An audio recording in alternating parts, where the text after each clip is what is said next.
Not Jails was formed in 2024 in response to the newly elected far-right government lowering the age of criminal responsibility to 10 years old. Since then, the CLP has been relentless in its brutal attack on Aboriginal people's lives under the guise of keeping the community safe. Justice Not Jails is committed to fighting back through media interventions, mutual aid, public actions and beyond. So here they are.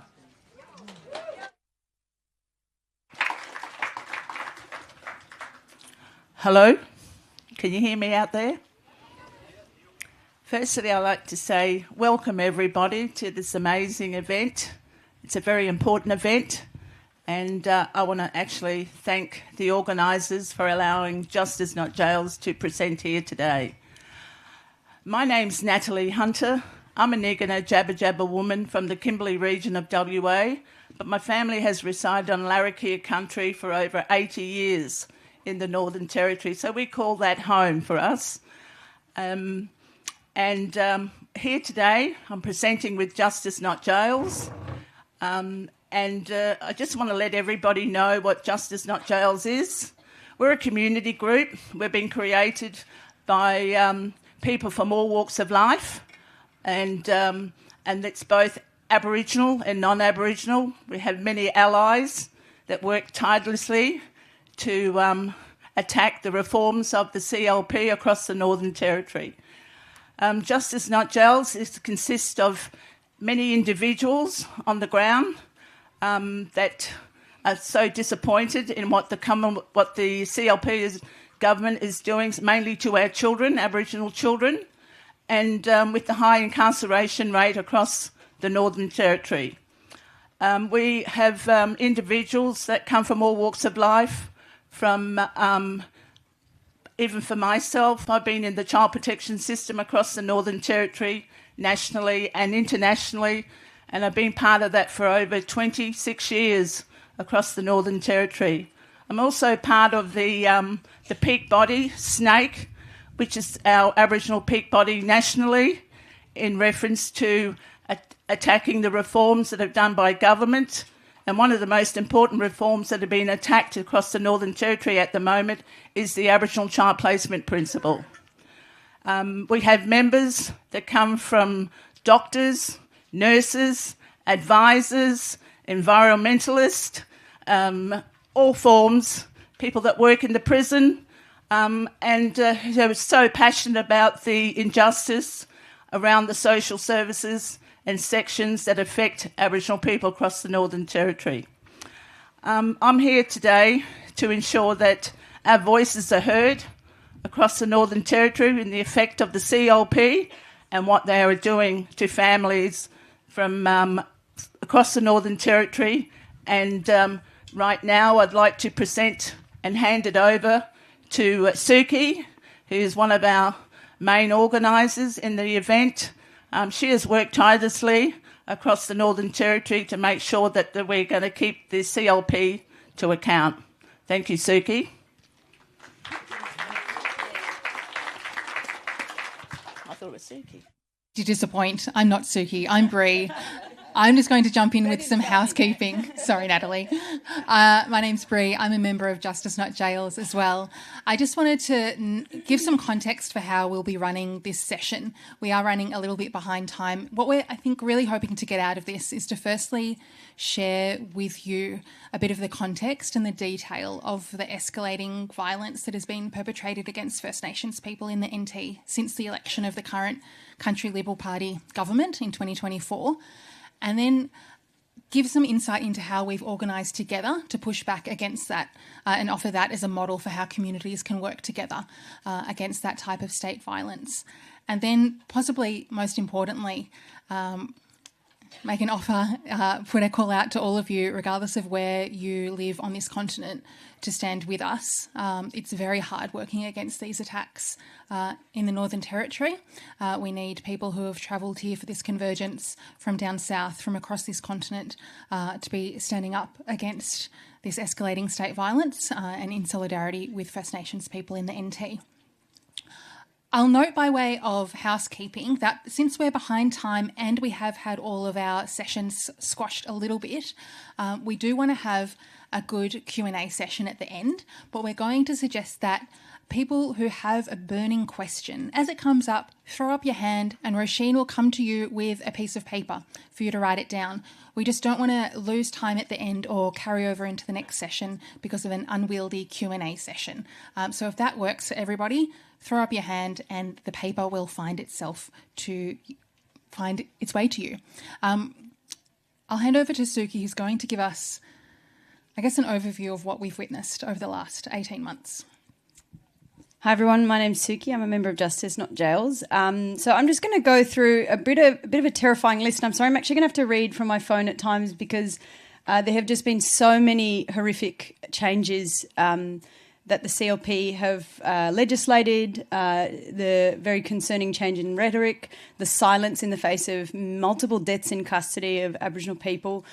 So I'm just going to set the scene by going through some of the major changes from the CLP, and I guess it's important to note that this is not a sudden start in the Northern Territory of racist governments, and we can look back to the intervention from a federal perspective as well. But particularly, I want to note the Territory Labor Party in its previous government was already in a race to the bottom with the CLP on tough on crime and implemented curfews in Alice Springs, which locked out young people from their own towns and particularly affected Aboriginal young people and homeless people. So youth curfews were an invention of the Labor Party in Alice Springs, and I'm sure there's people who lived in Mbuntu Alice Springs at the time who can speak to that as well. So the CLP came in and in the first sitting of Parliament rushed through on urgency without any scrutiny, just reminding people we only have one house in the Northern Territory, you don't have an upper house, so there's very little scrutiny. The CLP came in, we have 25 seats in the Legislative Assembly, they won 17. Labor got reduced to 4 seats and 3 independents and a Greens MP. So it was a really significant majority and they could essentially rush through anything they wanted. They bypassed for the first piece of legislation they did, and have done this numerous times. They passed the laws on urgency, which means that they were sort of introduced. The opposition and crossbench were seeing this legislation for the first time the day it was introduced. And they introduced 5 major changes in their first sitting of Parliament on urgency. The first one, which we were all expecting, which was to lower the age of criminal responsibility from 12 to 10. They also made bail harder to access for children aged 10 to 17. They criminalised behaviour that we saw a lot of First Nations adolescents engaging in, such as sharing video. So it was called the post and boasting laws, which was if you are to share content that of a crime or an act that could be considered a crime, you could also be charged. They also introduced mandatory sentencing for assaulting frontline workers, and that could involve spitting. And also more powers were given to police to fine, arrest and charge people for public drinking. Obviously, this impacts people with addiction and housing and homelessness particularly. This was when the Justice Not Jails sort of first kicked into action. There was a few of us got together, thought, what can we do? We held a protest outside Parliament House on that first day of these changes. And from there, we started meeting fortnightly and have not, I don't think we've missed a fortnight, maybe 1 or 2. But we've met fortnightly for about 2 years now, and I won't go into every single response that we've done to each of these changes, but I'm going to sort of highlight some examples of what we've done to push back against this onslaught. In February 2025, so that was, they got in, just to kind of situate everyone, August 2024, and perhaps my friends here, you can just tap me on the shoulder if I'm taking too long. And then in February 2025, they abolished the treaty process for the NT. They pushed through correctional services legislative amendments so that they could appoint private contractors. So that happened and so slowly we're seeing the privatisation of correctional workers in the NT. We started to see now the overcrowding of watch houses, and there's a really powerful graph you can see on an ABC article if you just search incarceration rates NT, where you just see as soon as the CLP gets in, this absolute skyrocket. So we started to see massive overcrowding in our watch houses, including young people. We heard of a 15-year-old girl who was detained in the Palmerston watch house for more than 48 hours because she was arrested on Friday and there were no on-call judges to appear at an after-hours bail application. She was, again, in overcrowded situation. There were then, in April 2025, significant changes to the Bail Act, which meant that we have the strictest bail laws in the country. Again, in a setting of overcrowded prisons and watch houses, this just saw our prison population explode. We then saw the killing of Kumanjay White in Coles in Bantua Alice Springs, and very little reaction from the CLP. This is a government that had recalled Parliament on urgency in another matter that so we can see that they can act quickly when they think it's important, and this there was very little response other than saying standing in solidarity with the police and comments as that. I can't remember the specific words, but very little about scrutiny on the police after a horrific incident. We also saw then the Chief Minister start boasting about record numbers of people her government have been locking up, and that's been a rhetoric that we've seen throughout. We then saw changes to the Youth Justice Act, and this, for me, some of these are some of the most chilling and some that haven't got the most attention. Children from 10 years old can be restrained with wrist, ankle and waist shackles. They can, I guess I should probably also say some of this is quite disturbing. This is if while they're in youth prisons. The expanded use of force powers for searches, removed requirements for prison dogs to be muzzled while patrolling inside youth detention centres, children under voluntary separation, which is essentially solitary confinement, were not entitled to access to family visits or medical or legal or other professional services, and a lot less sort of scrutiny over who gets to go into this voluntary separation. And then, sorry, there's so much. I might just sort of the big thing we also saw was that the CLP introduced a 12-month trial for pepper spray. Anyone can get pepper spray now in the NT. I think there's over 18 or some sort of small things, but otherwise it's accessible to the public. And then we saw the introduction of guns on buses and public housing. So that means that now public transit safety officers and public housing officers who used to be unarmed and were not in the police force are now being trained, had a rapid 4-month training program that then saw them armed, and that has just started to be rolled out across the NT this in the last couple of weeks. So that obviously now, so in public housing, people can have armed public housing officers, and on a bus, public transit safety officers can be armed. We also saw, sorry, I'm just conscious of time. Then we saw the UN nations refused entry into NT prisons, and again, further deaths in custody. We saw the appointment of the Territory Administrator, which is like the equivalent of the Governor-General, who had a history of racist commentary on Twitter and a huge reaction from a number of peak Aboriginal orgs and leaders across the Territory, and completely ignoring those calls, like openly mocking Aboriginal culture and languages on Twitter, and recent tweets as well. We're not talking about sort of some faraway past, and no desire to explain how this was appropriate for someone who's, notionally there to bring the Territory together, as much as whether you want to believe that about Territory administrators.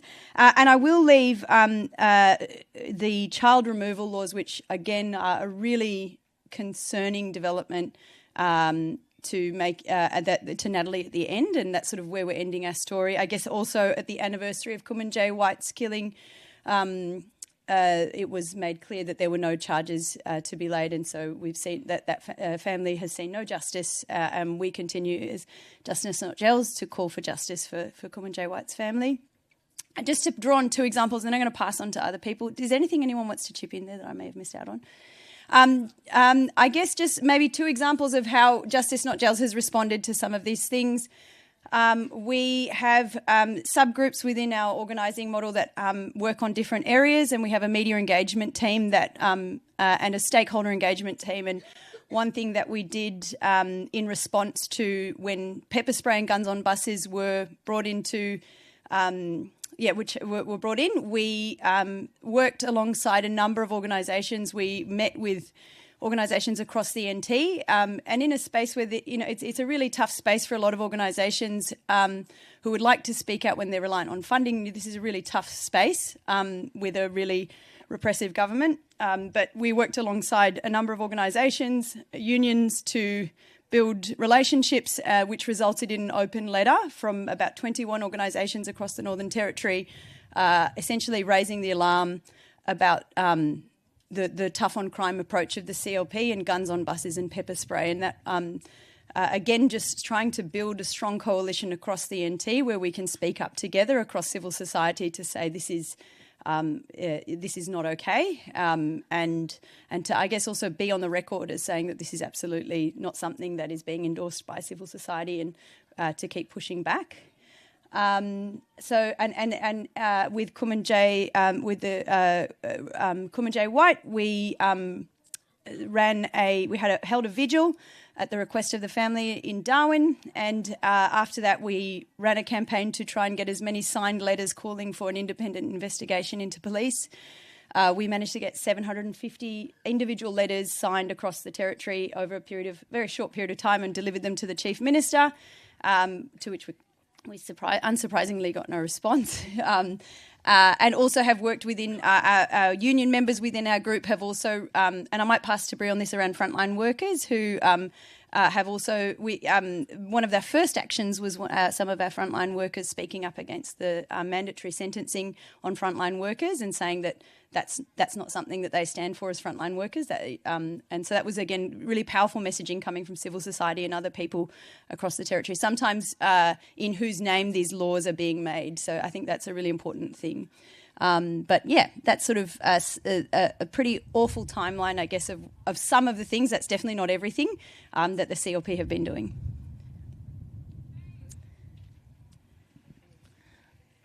I can add to that very briefly, but then I might pass on to Ace to give some context and background to how we organise as a group, which I think is useful in understanding some of the moments that Suki has just shared.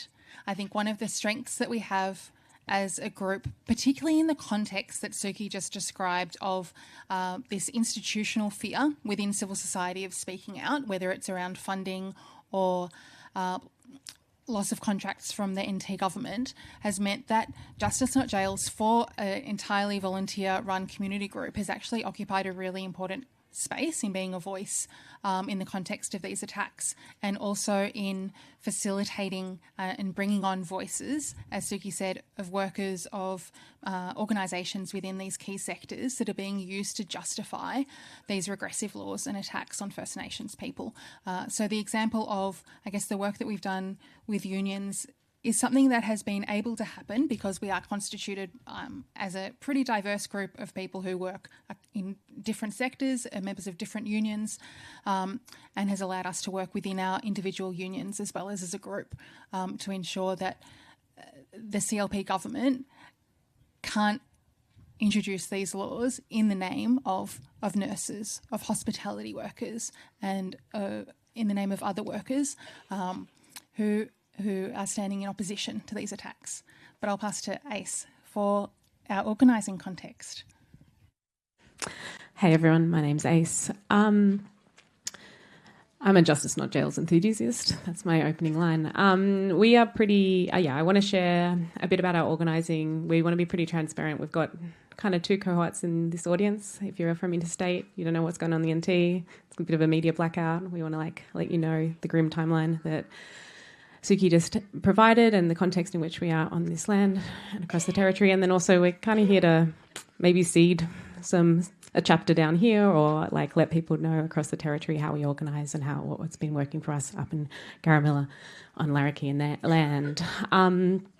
We are open organising. We meet fortnightly and we have a pretty wide invite to people. We do market stalls, or we just get people to email us and we send them where we meet up. It's every Saturday morning at 10 a.m. We run 15 minutes late every time. We share facilitation. We try and grow a group. And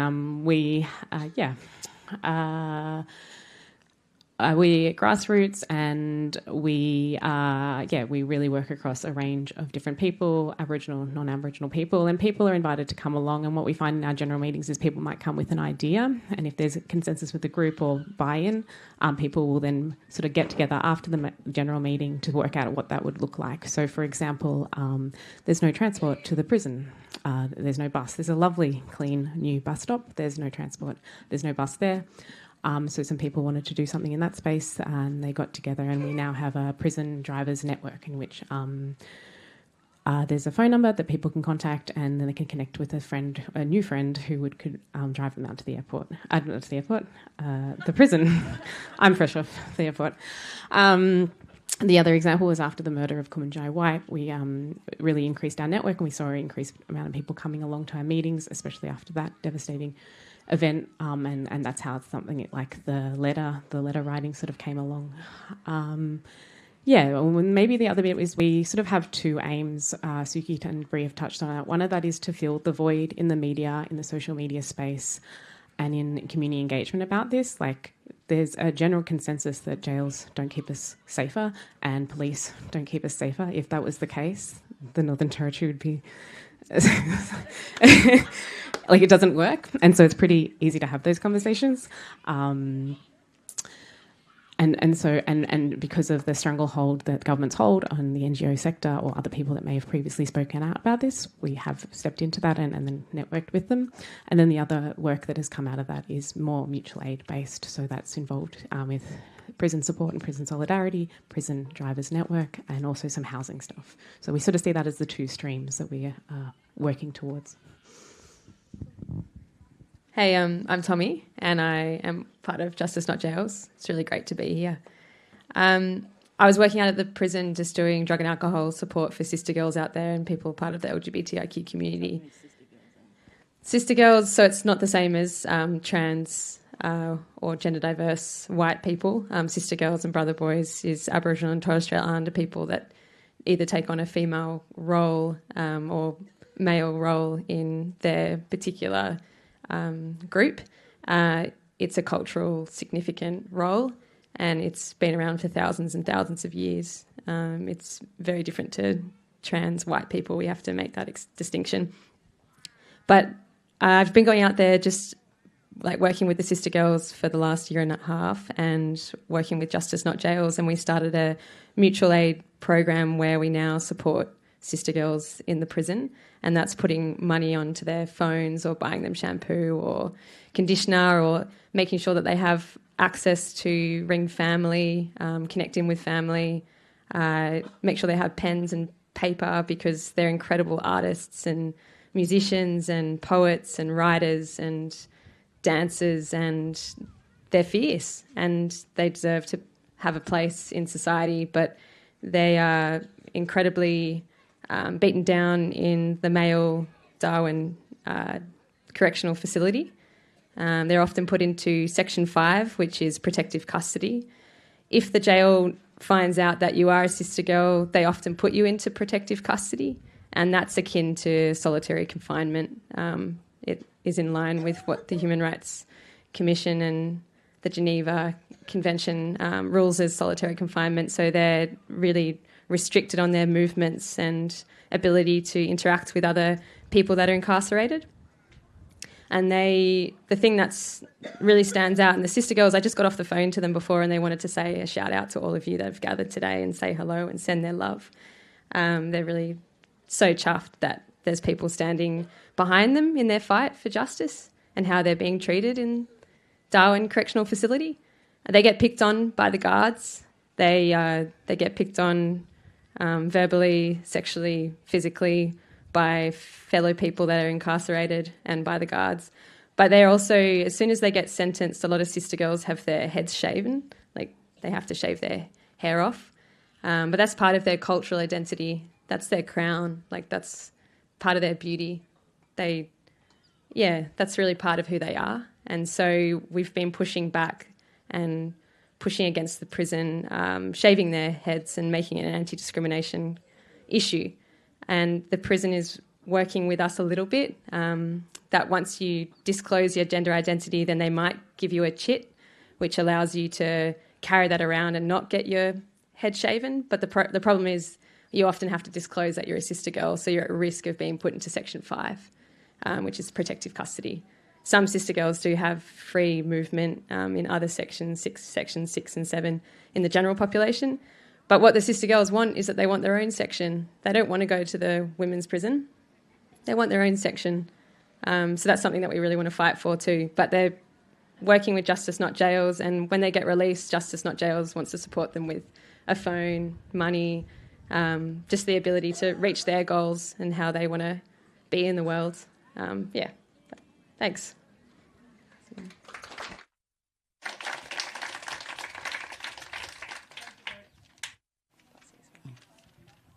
No, she's taking it off.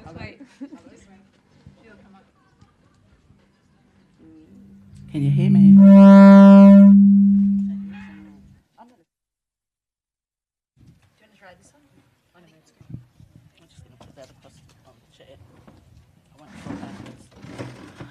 Right, I want to stand up and I want to talk about the Aboriginal child protection system across the Northern Territory.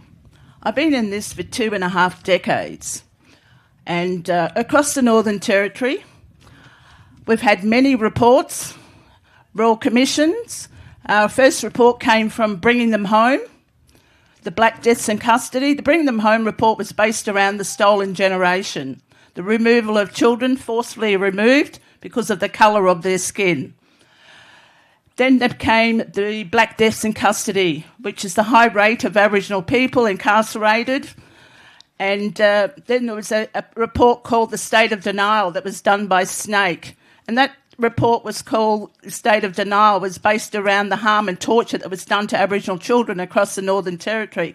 And that was done around about 2003. Then there came the Little Children Are Sacred report. And that sacred report showed there was rivers of grog. And some of that report that then identified that there were our Aboriginal males were all pedophiles in the community, which was totally incorrect. And then we had the Growing Them Strong report. Now, we had the Howard Bath report, which is the Children's Commissioner's report. All of these reports, those recommendations sat on the shelves with collected cobwebs, to a point that we had the Royal Commission. Those Royal Commission's recommendations were still not addressed today. And that's why our children are running amok, because none of those recommendations have been addressed. To a point that all what the government's done to our kids was just harm them, incarcerated inside. The harm and torture that we heard, the stories, in the first 6 months of incarcerating children, we had something like 90% of harm and torture that was done on our kids. Unfortunately, I had a little granny, my sister's son, who was like 10 and a half, that was incarcerated, that led me to stand here today. And along with the senior counsel, Johnny Lawrence, we fought very hard under Closed Don Dale. We took it as far as we can to rattle it, and right to the top, to a point that we came in and now form Justice Not Jails. Justice Not Jails is an amazing group of people that have come together, their passion and their integrity in why these laws that the CLP has put in place that done the harm and torture. And I continue to talk about the harm and torture. When you listen to the stories of those children incarcerated and all sorts of harm that was done, the system is not built to rehabilitate our kids. It is built to harm our children. And right now we have something like 90% of children, Aboriginal children, on remand, still locked up and not facing any charges, not even found guilty at this stage. And all they want to do is keep them incarcerated. Now today, with the suffering in regards to the Aboriginal Child Placement Principle, that principle was designed by lived experience people, and that lived experience was based around the stolen generation people, plus large members of leadership across Australia that designed that principle. That principle was based around keeping our children connected to family, community and culture. But the most important of it all was to ensure that it was safe. Today, the CLP believed there was no safety in that principle. That principle they tried to change to make sure that they can keep children for 2 years. If you don't have accommodation, when it takes you about 5 to 10 years to have accommodation for some families, that the government wants to remove those children before that period of getting a house. Everything that they're doing, it's racist. And we're here to stand to say this cannot go on. We cannot continue to keep going on and the harm that is done to our kids. Now, for me as an Aboriginal woman that's been in the space for 2.5 decades at all levels, I find this, with the support of the people that we have in Justice Not Jails, we have done an amazing work to make sure that our children are going to continue to be safe. And even with the policies of the Aboriginal Child Placement Principle, which they're trying to do a change in that, which allows an open, to take away the kinship placement of our kids. And that placement is to ensure for Aboriginal people that those children are placed back with family. And that family needs to ensure that those children are safe in their care. But it's the way that the government has done assessments and where they placed our kids over decades, and they have breached the Aboriginal Child Placement Principle. But in those breaches, no action is taken. And they've been doing this for decades. So, I'm ready to retire. I've been in this for 2.5 decades fighting this cause. And I'm very grateful that I have people in Justice Not Jails that are assisting us here today. Now, I've just come out of a meeting out of Sydney with all the ministers of child protection round the table. I arrived to Darwin at 1 o'clock this morning, hopped on another aircraft to arrive here today.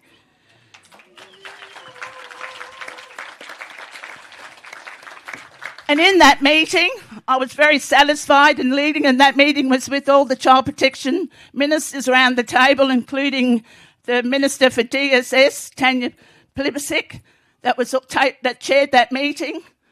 And I just want to let everybody know that the NT government was put on notice by the Commonwealth government, and I think we need to applaud that.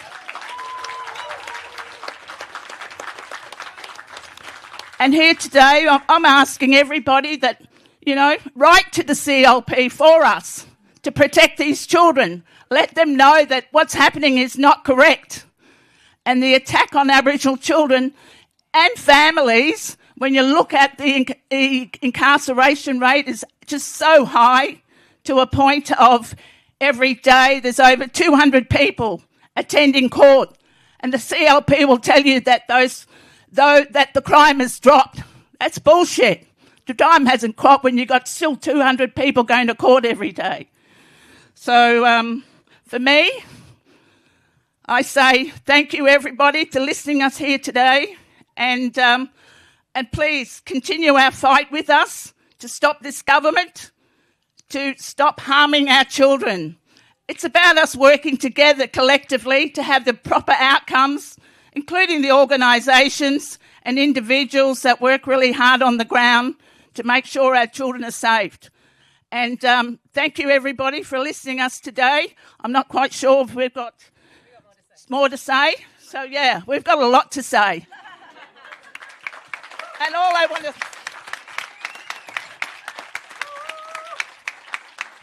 When we formed Justice Not Jails, we decided to design a T-shirt.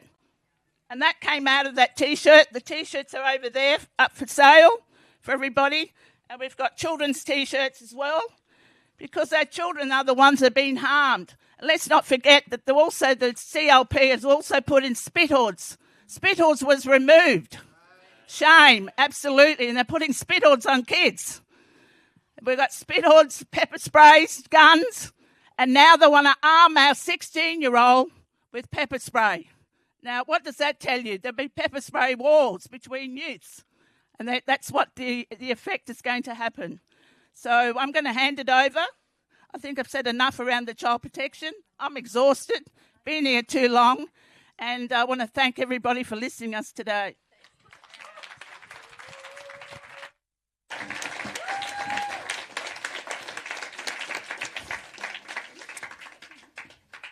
Thank you, Natalie. I think I'll speak for all of us and say it's an absolute honour to work with you, and yeah, Thank you for all your leadership in Justice Not Jails. To sort of contextualise also with the child placement principle, this is a swathe of changes that are coming in this week. Probably, what are we today? No, it would be next week. Next week we'll be seeing the legislation that Natalie's talking about being passed. And just the key elements of those ones that Natalie touched on. Firstly, the watering down, essentially the elimination of the Aboriginal child placement principle, which prioritises placement with family and kin and culture. And then also the other change that Natalie referred to that is really shocking is that the government will give families only 2 years for reunification with their children. If they're unable to achieve reunification in 2 years, then it will be a permanent removal till they're 18. And as Natalie was saying, when people can't find housing, when we've got a 6 to 10 year wait list for public housing, and one of the reasons a child might be removed is for insecure housing, or say domestic issues of domestic violence and a chronic underfunding of domestic violence services, you can see how it would be extremely hard for a family to be able to achieve reunification in 2 years. And I guess two other reforms I just wanted to touch on, or other changes that I forgot to mention in relation to children, is also that they are now fining families if children are exceeding a number of absences, and also fining families for school absences, and also if and also putting families on income management if they are not able to get their children to school. And these are children who might be experiencing racism at school, who might be experiencing a whole lot of things that mean they don't go to school. So these are, again, these really fierce attacks on children and families who are but next week, I really encourage everyone to tune in to what's happening in the Northern Territory, because we'll see these laws absolutely be adopted. So, and then I think we've got one question, but just a reminder to everybody who, if you want a question, Ro is wandering around. If you can put your hand up, Ro will come to you. I'll put this question, then maybe shall I ask the question and then one of you guys answer? Okay. Can you talk a bit more about your approach to working with civil society orgs on campaigns where they're scared for loss of funding? Have you successfully got them to be involved through, for example, with unions? Does anyone want to answer? Okay, so with the it's a really difficult space. As I was saying, I think a lot of organisations, particularly those who are providing frontline services, to be able to, and we have seen the government, the CLP remove funding publicly. It's not something that is an unfounded fear. And a lot of these organisations are providing really essential services, whether it's health services, domestic violence services. So it is a really tricky space, and I think part of it is about showing that Justice Not Jails is an organisation that people can trust and working with them. And I think the key to us getting sign-ons with the letter, which is a lot of work for people who are, doing it on the side of full-time work and families or whatever, is actually going back and forth with each individual org to contribute to the draft so that the wording is something that they're comfortable with. And obviously Justice Not Jails, we're quite happy to use very strong, firm language and hold a really strong line, but it's about what will get the maximum a number of people on board without compromising on the core message. But I think the more involved organisations were from the start in getting that drafting done, I think that really made a big difference to people coming on board and trusting us to make the right judgment as to what would be the line for certain organisations. And I think making sure there was a lot of back and forth around in the lead up to when we went public, making sure that people got one last chance to look at the letter and also to look at who else had signed the letter. I think for some people they wanted to make sure that there were lots of other people on board, and I think it's all that about safety in numbers. And I think also when we're also active members of our unions, I think that can be really helpful in making sure that the membership of that union is pushing for it and not just an outside community organisation. So I think those are probably the key things I'd recommend if you're trying to do the same thing, is just really getting involved with organisations from the start. So that they feel like they have a say in that wording, because obviously they need to feel comfortable with what you're going public with. Does anyone want to add anything to that? Okay. Just to jump back a couple of bits, obviously I'm a bit of a nerd for talking about the way we organise. We have over 225 people in our WhatsApp community, and that means that each one of them has come to one of our meetings and has tapped into work and come out. We have a million different threads. It's really fun. And one of them is around housing. We have a group that got around, we call ourselves the Tenancy Advocacy Group, and we do work in... Okay, I can just move it closer and up, like I'm taking a glass of water. The Tenancy Action Group does a range of advocacy around housing, community and private. The NT government is doing a range of attacks on the housing in the Northern Territory. We're seeing more and more public houses being vacant. They've privatised how they do it. A company called Venture Housing. You can go on a tour of Palmerston and see how many empty public houses there are, and people in flats are getting... people in a range of different housing arrangements with the government are getting ripped off. When the Northern Territory government talks about the safety of the community, it's certainly not people in community in public housing. It's certainly not Aboriginal people in those housing areas. So we work a bit in this advocacy area, and we're trying to use we have a group. Anyway, the big news in the housing area is that they've just the Northern Territory government has announced that they're going to close YISA, which is a short-term accommodation, short stay for over 400 people at a time. That's like over 200 adults and all Aboriginal families, and it's a huge part of the infrastructure of people coming into Darwin. It's a resource hub, and so we're quite alarmed about this news this week. And if we want to talk about the safety of our communities, we want to be talking about housing. So that's definitely one of them. Do you want to say anything else about YISA? Just wait.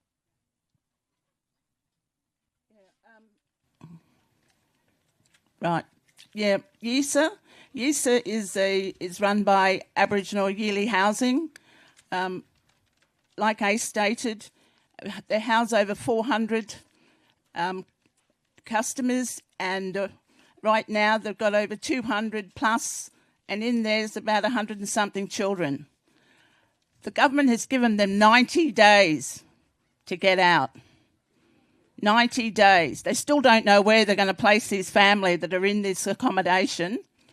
But right now, the Aboriginal organisations have all come together to put a statement to the government in reference to you cannot remove that accommodation. So at this stage, we still don't know where that's standing, but the concern is that when we have children that are at risk, and children living in the long grass. And that's always been a huge concern because of the lack of accommodation. I was part of doing through the Aboriginal family invention program. And in some houses, I couldn't believe it, especially out of Tennant Creek, you had something like 35 people living in a house, in a 3-bedroom house. And it was like people doing night shift and day shift. So people whoever's in bed early goes to bed. When you hop out, there's people waiting to jump in that bed. We could not believe that that's what's happening in some of the areas. You have something like 15 to 20 people. Even working in that community, trying to place children back with their families, I was unable because of the overcrowding in a house. Now, overcrowding in a house is also a disease that affects the heart, especially on children. And, with the overcrowding, there's all sorts of issues. Children are at risk. And unfortunately, here's a government that wants to change the Aboriginal child placement principle when you can't have accommodation to make sure that your child is saved. But, let's not forget the Aboriginal child placement principle. The government has been in charge for decades placing Aboriginal children. No Aboriginal organisation has ever placed a child in care. We might have done an assessment or identified to the government that this child would be great with this family under a kinship placement. But unfortunately, they want to remove the kinship placement when the government has failed every time in assessing that placement for that child and placing them elsewhere. They're the ones that had placed the children at risk in regards to safety. Now, they believe that the principal is not safe, does not identify safe, but the paramount of the principal was to ensure that the child is safe in that placement. And that's the stuff that this government does not understand, and how to roll it out with families across the Northern Territory. And they've been doing that for decades. So, you know, for me, being in this space for such a long time, it's been such a hard task. You know, we've got leaders. We've got a group called APOM. We wonder where those leaderships are sitting and assisting us. And the thing about it is, we have asked the Commonwealth Government to intervene. We have senators, 3 senators across the Northern Territory. Where are they? Especially our Aboriginal minister. Where is she? We've called her out to come to the table in reference to our children. We have not heard from her. So it's not about knocking her.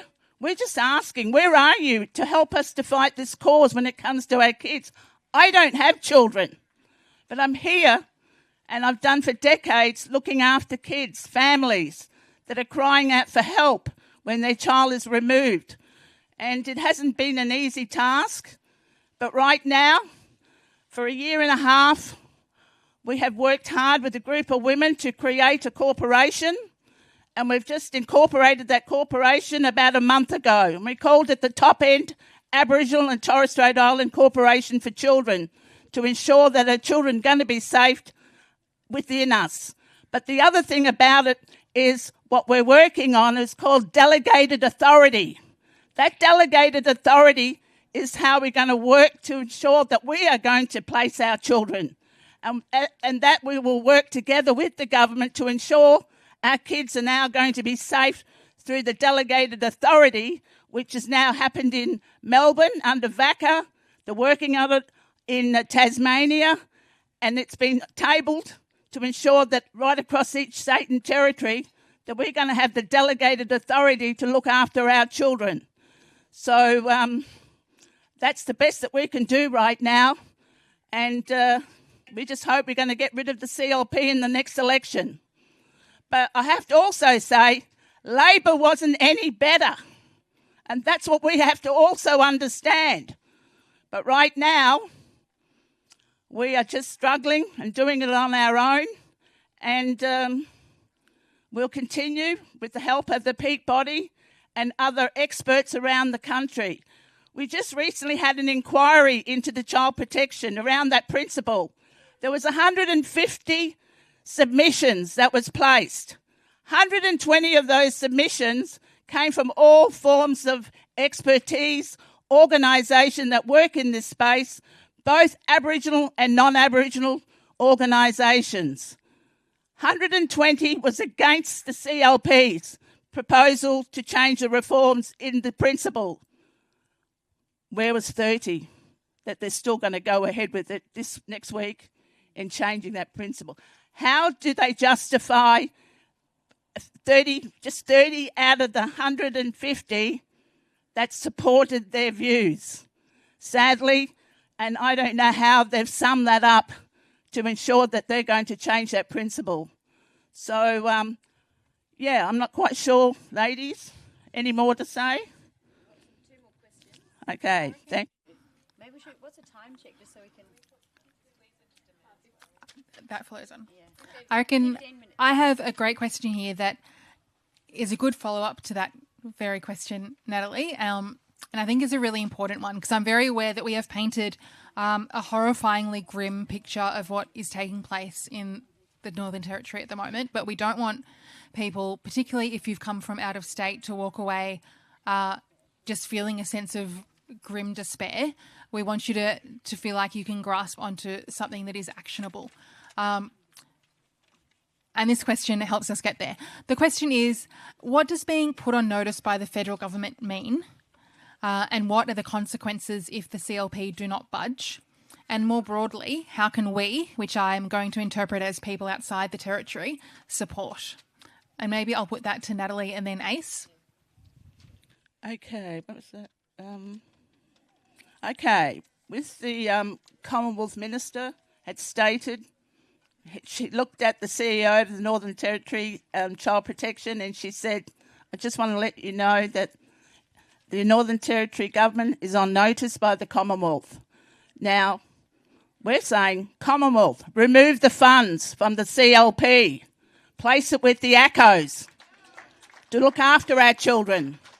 And that was one of all the organisations came together to ensure that the funds from the Commonwealth going to the CLP, that the funds to be removed and put to the peak body.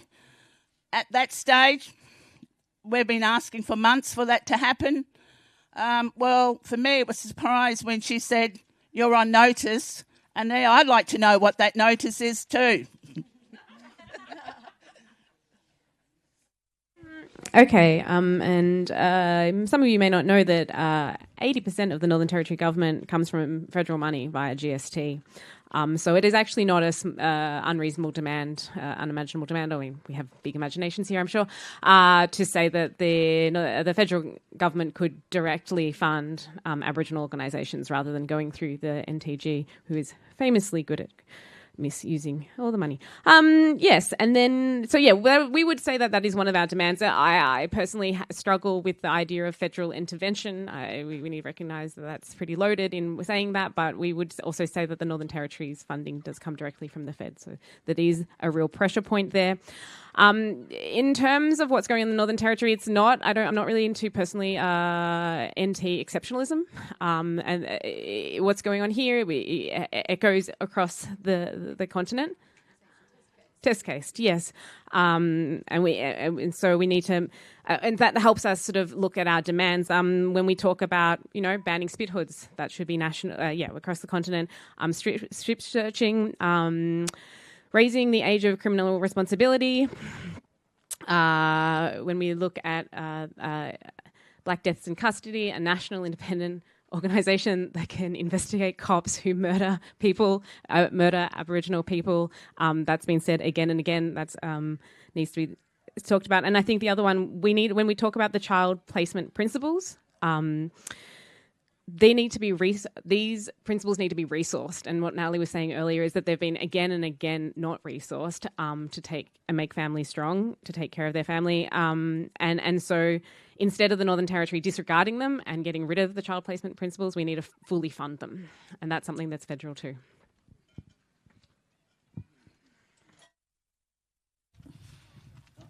Yeah, I've got a lot here. We won't get through them all. This question is, how does the fight against racism, Indigenous child removal and incarceration feed into the fight to close Pine Gap and get land back?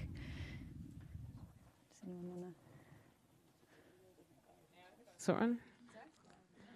We want to talk about war overseas. We need to talk about the war that's going on here. Genocide here, genocide overseas.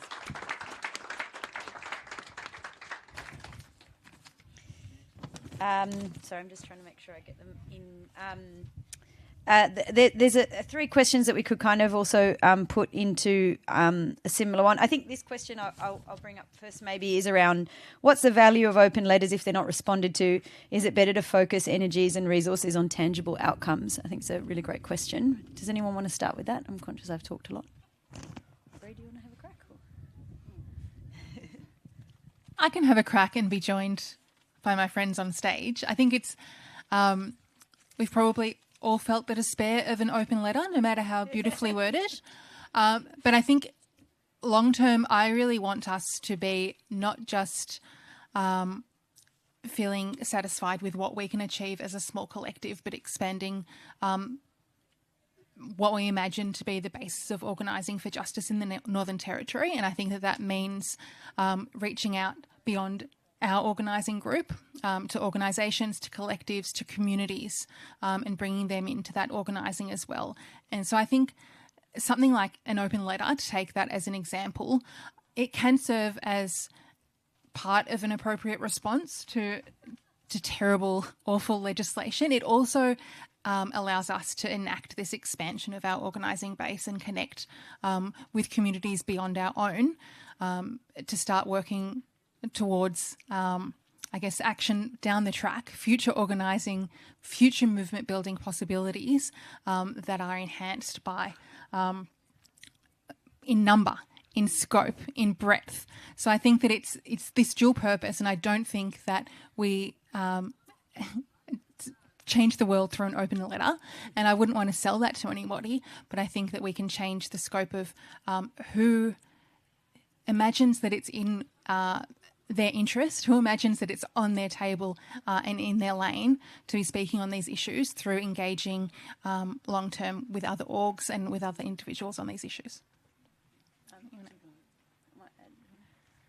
I think I'd also add that in the context of the Northern Territory, we're seeing racism enabled at an unprecedented level, and I think that's something where open letters are a really important intervention in terms of just showing that there are people who don't hold those views. And at the moment, the CLP is trying to say, we won in a landslide. The kind of tagline to everything they say is we have the experts we're consulting are Territorians when they're talking about lowering the age of criminal responsibility. And so there's this real sort of sense of their language of racism. They try to include all of Territorians, this mythical Territorian who holds the same views as them. And I think it's really important when we're talking about absolutely, open letters and these sort of actions where you're not necessarily going to change the world in an open letter, but you are, I guess, showing that there are people within the Territory who don't hold the same views as the CLP, and I think that's extremely important in the current environment.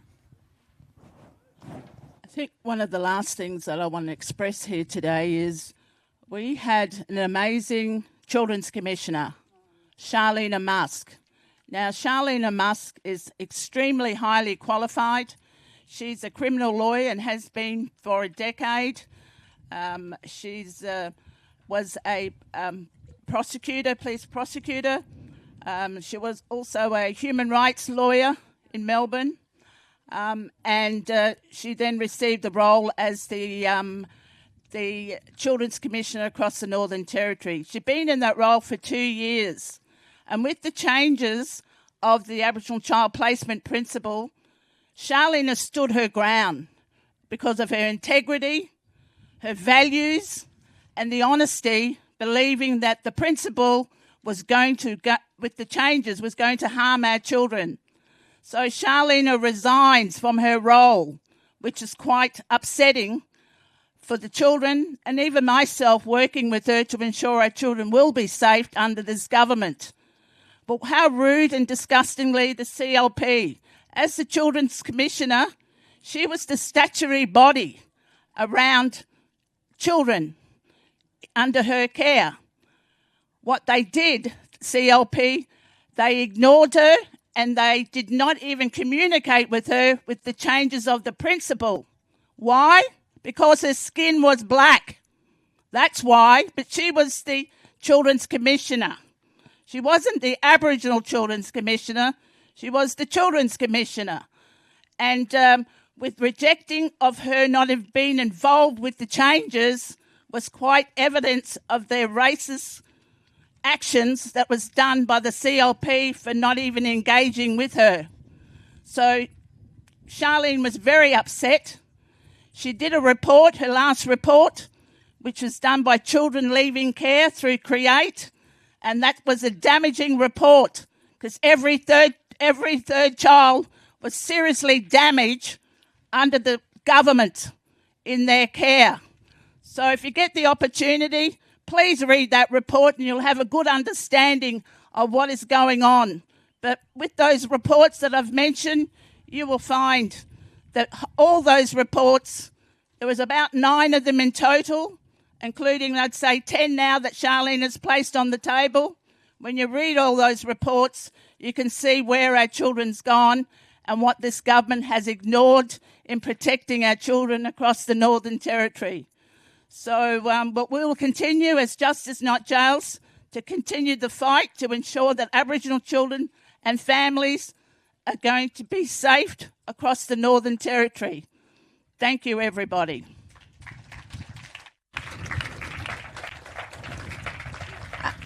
Yeah, we've just been given the 4-minute call, so I don't think, unfortunately, that we have time to answer all the questions. There were a lot of questions here that were talking about how do we challenge racism in everyday conversations with family, or how do we push back against racism collectively, interstate and here.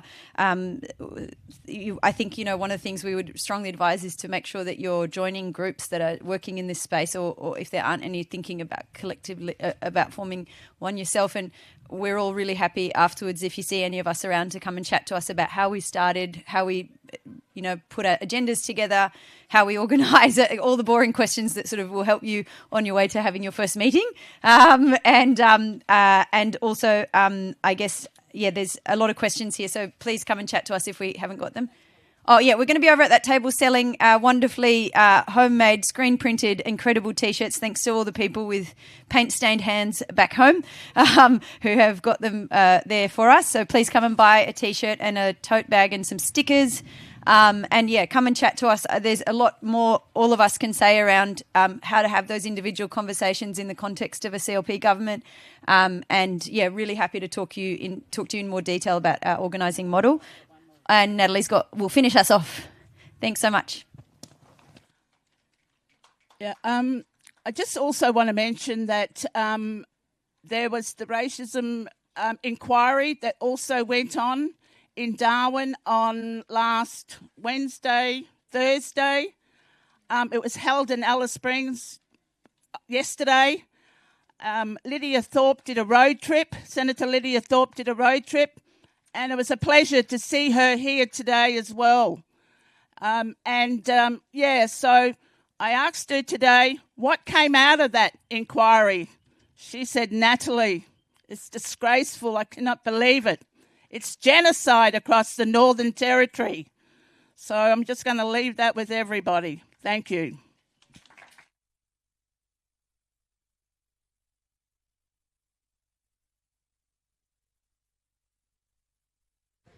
Thank you so much, Justice Not Jails, for your incredible workshop and sharing all your knowledge.